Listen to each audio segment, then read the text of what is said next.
Okay, you guys, happy Tuesday. I'm going to bring you a quick story that is being discussed more right now. This is out of Hialeah, Florida. It is, or should I say, it happened on October 12th, 2023. 13-year-old boy. He is an honor roll student, very sweet, very kind, very funny, all what a normal 13-year-old boy would be, by the name of Rosa. He would call 911.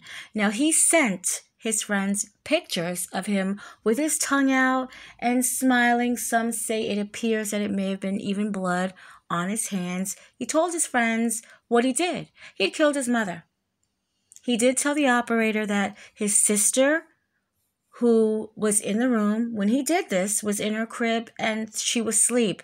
He said he did not harm her. He did not want to do anything to his sister. He did not want to hurt her. The operator asked Derek, why did he kill his mother?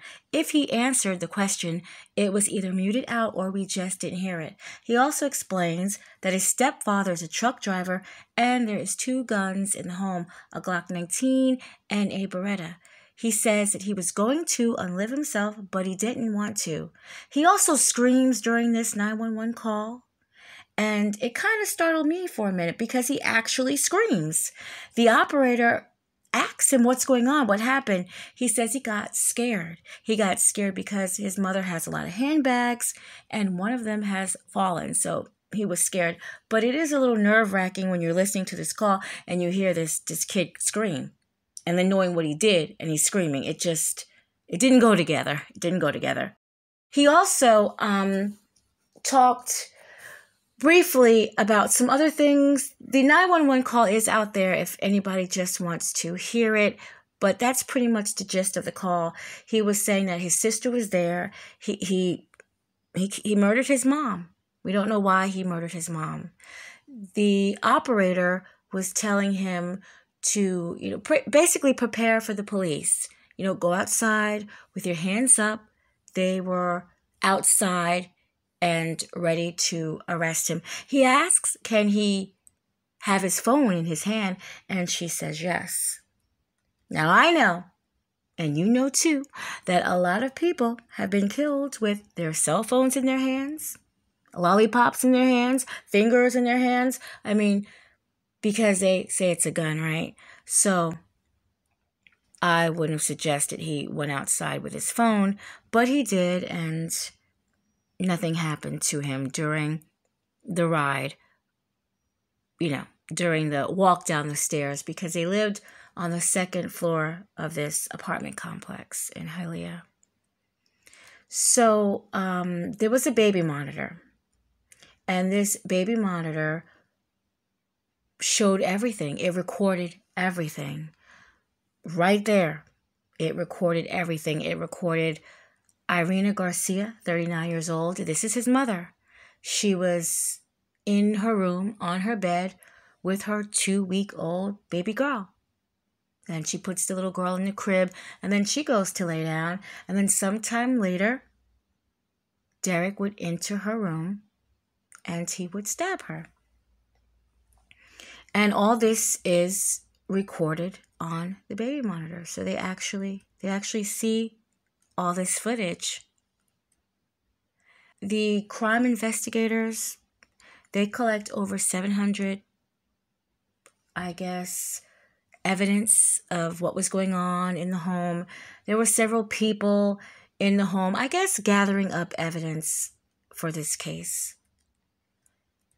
Let me see if I missed anything else. Well, Rosa, he has a very strong support system. His biological father and his paternal mother, they were in the courthouse. And I know they kind of understand what is going on, but not really. And the reason why I say this, they asked the judge, can he just be released? Can he just have house arrest? They will give him love. They will give him attention. The father, the biological father, is also, blowing him kisses. I don't know how long it's been since they've seen the child, or they may see the child all the time, meaning Derek as a child. They may see him all the time. But the reason why I don't think they really understand, because he just murdered his mom. And they're asking, can he just be released? Can you just give him house arrest? We'll give him love, attention, affection. And they also said that they can't believe that he did this. They asked that the father asked, please give him a second chance, that he wanted to be an engineer for the Army Corps. And it's just so sad about the family, because they have a long road ahead with this 13-year-old child and what's about to happen.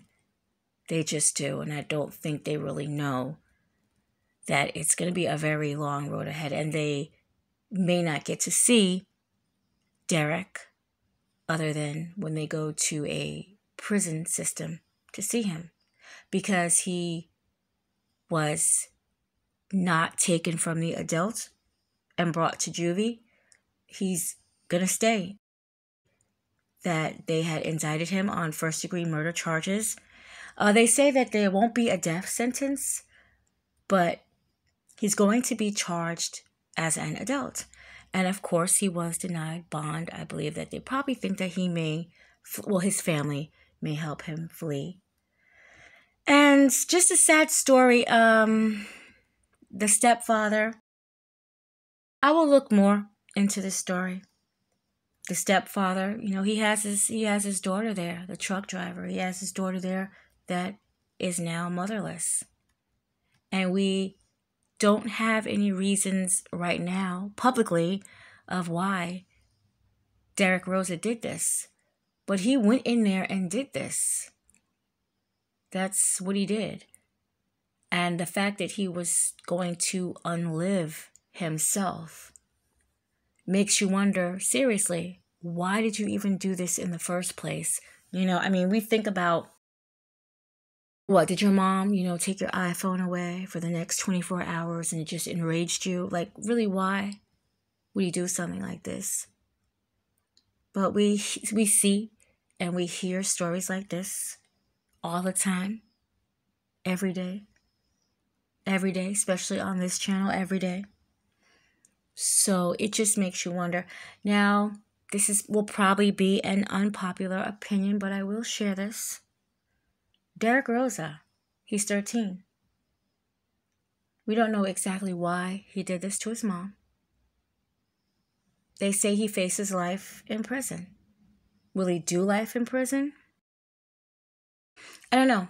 It depends. Really good lawyers and a really good reason of really what was going on in that home, of why this even happened. Proof of why. I'm just throwing some shit out there. I'm sorry. I'm just throwing it out there, because there have been young people that have killed multiple people in the family and were released. They definitely were released. And it will take a lot. It will take a lot of good lawyers. The little 13 years that he's been living, like he was an 8th grader? He was an 8th grader. So what was going on in his school? They say he was an honor roll student. So I don't know. This case just seems very, very odd to me. It does. Something's missing. Like, why did you kill your mom? Seriously. People are saying he's a psychopath. That could be true too. I'm just trying to read between the lines. Just a very sad story. I hated to see his